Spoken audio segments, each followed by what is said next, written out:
We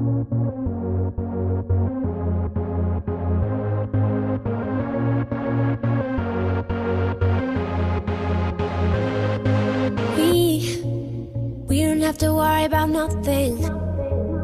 'Cause we got the fire and we burning one hell of a something. Olá, bom dia! Está começando agora o Destaque na Moda. Se você ainda não sabe o que der para sua namorada, hoje eu vou dar algumas dicas para você acertar nessa hora. O primeiro estilo que eu separei aqui, se a sua namorada for clássica, você vai acertar se apostar em uma camisa, uma calça mais clarinha da Infini que compõe e nos pés a sapatilha. E para quem namora uma mulher de atitude, fashionista ou dona de um estilo mais descolado, a nossa principal sugestão é que você presenteie com personalidade. Em termos de moda, você pode apostar nesse blazer estampado, animal print e essa saia skater que está super em alta.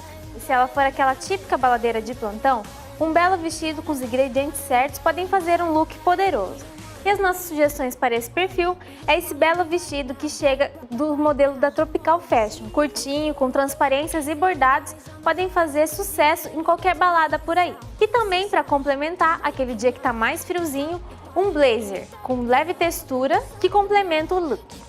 E se sua namorada for o estilo esportista que gosta de estar na academia, malhando e mantendo seu corpo em dia, aqui nós temos a dica da Trines. O material dela é próprio para estar se movimentando e ajuda na circulação. Esse tom de verde que compõe uma peça com a outra, luvinha nas mãos, o meião também que nós temos disponível em várias cores. Agora a dica é de presente para as namoradas românticas, como nesse look, que a gente joga uma calça vermelha, compõe com a estampa do cardigan, que está só jogado em cima, e a botinha nos pés, que também compõe o look no tom neutro.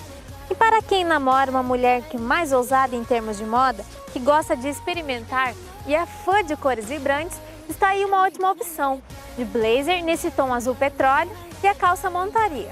Você joga uma bota de salto alto e está aí uma ótima opção para as mulheres que são de atitudes. Bom, essas foram as dicas de hoje de presente para o Dia dos Namorados. Eu fico por aqui e até semana que vem. Tchau!